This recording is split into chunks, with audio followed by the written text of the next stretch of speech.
حدیث اس طرح وعن البراء رضی اللہ تعالی عنہ قال خرجنا مع رسول الله صلى الله عليه وسلم في جنازة رجل من الأنصار فانتهينا إلى القبر ولما يلحد فجلس رسول الله صلى الله عليه وسلم وجلسنا حوله كأنما على رؤوسنا الطير وفي يدي عود ينكت به في الأرض فرفع رأسه فقال استعيذوا بالله من عذاب القبر مرتين وثلاثا.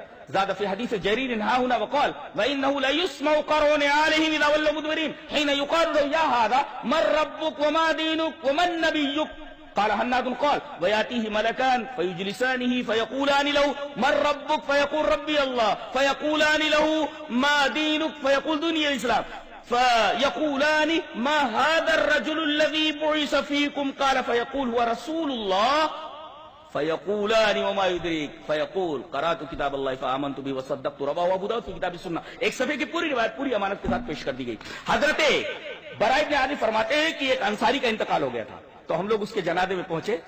ابھی لحد نہیں بنائی گئی تھی, وہ جو بغلی قبر ہوتی ہے بغلی وہ نہیں بنائی گئی تھی. ولما یلحد ہم لوگ قبر کے پاس پہنچ گئے. نبی کریم صلی اللہ علیہ وسلم فرمایا کیا قبر تیار ہو گئی؟ بولے نہیں اللہ کے رسول لحد بنانی باقی ہے. فجلس رسول اللہ صلی اللہ علیہ وسلم, رسول اللہ صلی اللہ علیہ وسلم بیٹھ گئے اور رسول اللہ صلی اللہ علیہ وسلم کو بیٹھتے دیکھا تو ہم لوگ بھی بیٹھ گئے اور اتنے خاموش تھے کانما اعلیٰ رؤوسنا الطیر, گویا کہ ہمارے سروں کے اوپر چڑیا بیٹھی ہوئی.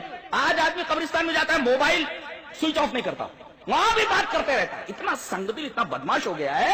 یہاں صحابہ کرام کو دیکھیے کانما اعلیٰ رؤوسنا الطیر, اتنے سنجیدہ ہیں کہ گویا کہ ان کے سروں کے اوپر چڑیاں بیٹھ گئی. اور نبی کی حالت تو بڑی عجیب و غریب ہے. آپ کے ہاتھ میں ایک تنکا ہے, آپ تنکے سے زمین کو کورید رہے ہیں اور آدمی یہ کب کرتا ہے؟ ایسے آدمی کر رہا ہو ایسے. اس کا مطلب بہت گہری سوچ میں. قبر کو دیکھا کیسی ہوتی ہے؟ قبر کیسی ہوتی بولو؟ اگر کھڑا کر دو ایسے نا, ایسے مستطیل شکل میں کھڑا کر دو کیسی لگے گی؟ دروازہ ہے نا, دروازہ ہی کدھر ہے, یوں کھڑا کر دیجیے اس کو. یہ قبر ایسے ہے مستطیل, اس کو ایسے کھڑا کر دو تو دروازہ بن جاتی ہے. یہ بتانے کے لیے کہ ابھی آدمی جو اندر گیا ہے اس دروازے سے داخل ہو کر کے ایک دوسرے عالم میں پہنچ گیا ہے جس کا اس عالم سے کوئی تعلق نہیں. جی قبر کو ذرا کھڑا کرو, ایک دروازہ بن جاتی ہے. یعنی اس دروازے سے داخل ہو کر کے ابھی یہ دروازہ بند کر دیا گیا, آپ ہی تو بند کرتے اس کو, خود دروازے میں داخل کرتے تو بند کرتے, جا بیٹا. اور عجیب بات تو یہ خود بند کرتے ہیں اور جب وہ منومن مٹی کے نیچے چلا جاتا مانگنے لگتے دیجیے بابا, بابا دیجیے. آپ نے تو ڈھکیل کر کے اس کو دوسری دنیا میں پہنچا دیا ہے. ارے بھائی آپ نے اس دروازے سے اسے ڈھکیل کر کے ادھر دروازہ بند کر دیا, اب مانگ کیا رہے ہو؟ اب دے دو. اچھا لحد بنا دی گئی, رکھ دیا گیا. نبی اکرم صلی اللہ علیہ وسلم بیٹھے ہوئے, صحابہ کرام بھی بیٹھے ہوئے, وہ خاموشی. آپ کے ہاتھ میں ایک تنکا ہے, بڑی گہری سوچ میں آپ ڈوبے ہوئے. اچانک آپ نے اپنا سر اٹھایا, فرفع رأسہ فقال استعیذوا باللہ من عذاب القبر, قبر کے عذاب سے پناہ مانگو. آپ نے 2 مرتبہ کہا یا 3 مرتبہ. اس سے پتا چلا کہ قبر کے اندر عذاب ہوتا ہے. اچھا یہیں رکے رہیے, ایک حدیث اور پڑھ دیتا ہوں. حدیث مسلم شریف کی روایت ہے. حدیث اس طرح وعن ابی ایوب قال خرج النبی صلی اللہ علیہ وسلم وقد وجبت الشمس فسمع صوتا فقال یہود تعذب فی قبورها رواہ البخاری فی کتاب الجنائز. بخاری کی روایت ہے, بخاری کتاب الجنائز. امام بخاری رحمۃ اللہ علیہ اس حدیث پاک کو اسے کتاب الجنائز کے اندر لائے. حضرت ابو ایوب انصاری فرماتے ہیں کہ نبی کریم صلی اللہ علیہ وسلم یہ نکلے اور سورج غروب ہونے کے قریب تھا. وقد وجبت الشمس اے قد قاربت الغروب, اے قد قاربت الشمس والغروب, سورج غروب ہونے کے قریب تھا. اچانک آپ نے ایک آواز سنی. آپ نے فرمایا جانتے ہو یہ آواز کیسی ہے کیا؟ یہود تعذب فی قبورہم, یہودی لوگ ہیں جن کی قبروں میں عذاب ہو رہا ہے. یہ حدیث بتا رہی کہ قبروں میں عذاب ہوتا ہے. اچھا آگے حدیث چلتی ہے. نبی اکرم صلی اللہ علیہ وسلم فرمایا عذاب قبر سے پناہ مانگو. آگے فرمایا گیا ویاتیہ ملکان, رسول اللہ صلی اللہ علیہ وسلم نے ارشاد فرمایا 2 فرشتے آتے ہیں جن کا رنگ کیا ہوتا ہے؟ اسودان ازرقان, کالے اور نیلے ہوتے ہیں, بہت خوفناک ہوتے ہیں. اگر نیک ہے تو بہت اچھے بن کر کے آتے, بہت خوبصورت ہوتے ہیں. یہ تو بدبخت لوگوں کے لیے. اب آ گئے فیجلسان, بیٹھ اٹھ کر, ہمیں کچھ پوچھنا ہے, ٹیسٹ کرنا ہے. اب ایک سوال کر سکتے ہیں کہ ابھی تو فیصلہ کچھ نہیں ہوا جنت اور جہنم کا, یہ کیا مار پڑ رہی ہے اور کیسے کیا ہو رہا ہے؟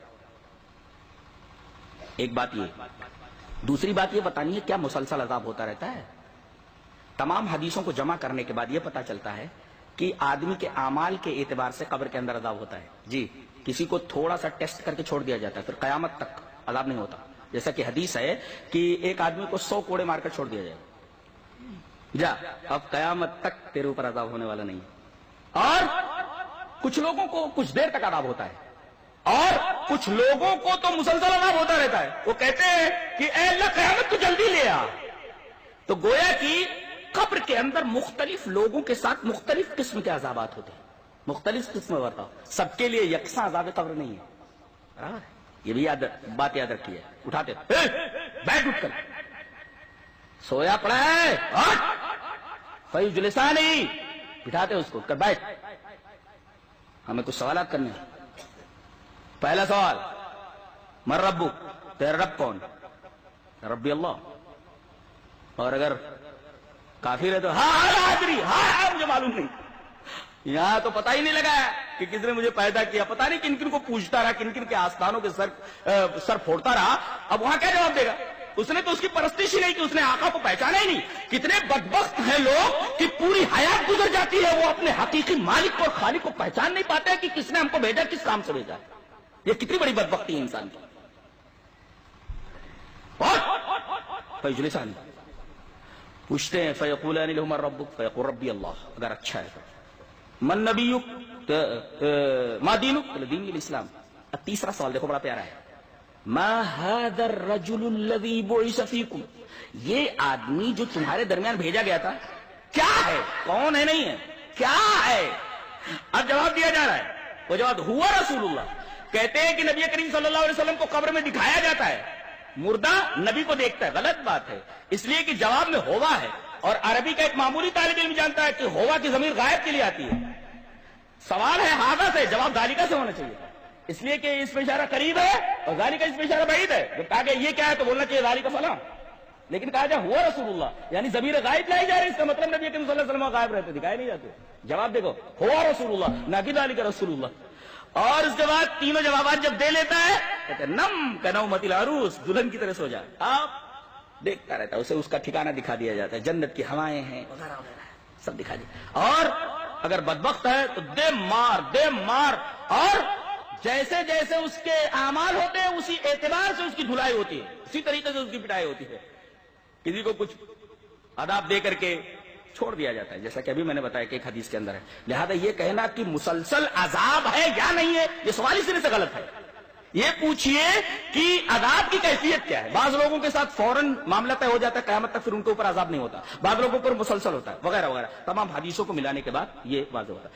تو پوچھتے ہیں کہ بھئی یہ سوالوں کے جوابات تو نے کیسے حل کیے, کیسے معلوم ہوا؟ فیقول قرأت کتاب اللہ, اللہ کی کتاب سے میرا تعلق تھا, میں قرآن پڑھتا رہا. کتنے لوگ یہاں بیٹھے ہوئے ہیں جنہوں نے بسم اللہ سے لے کر کے سورہ الناس تک کبھی ایک مرتبہ ترجمے کے ساتھ قرآن پڑھا؟ آج جتنی گمراہیاں ہیں لوگوں کے درمیان, وجہ یہ ہے کہ انہوں نے قرآن کو نہیں پڑھا ہے. کم سے کم ایک مرتبہ ترجمے کے ساتھ قرآن کو تو پڑھو. یہ آدمی بول رہا ہے میں نے قرآن پڑھنے کی وجہ سے ان سوالوں کا جواب معلوم کیا ہے. فیقول قرأت کتاب اللہ فآمنت بہ وصدقت, اس کی تصدیق فرمائی. اور ساتھ میں نبی کریم صلی اللہ علیہ وسلم کی جو شرح ایکسپلینیشن ہے وہ دیکھیے. ابھی میں نے بتایا نہیں, فردر انفارمیشن کے لیے آپ کو کتاب اللہ اور سنت رسول سے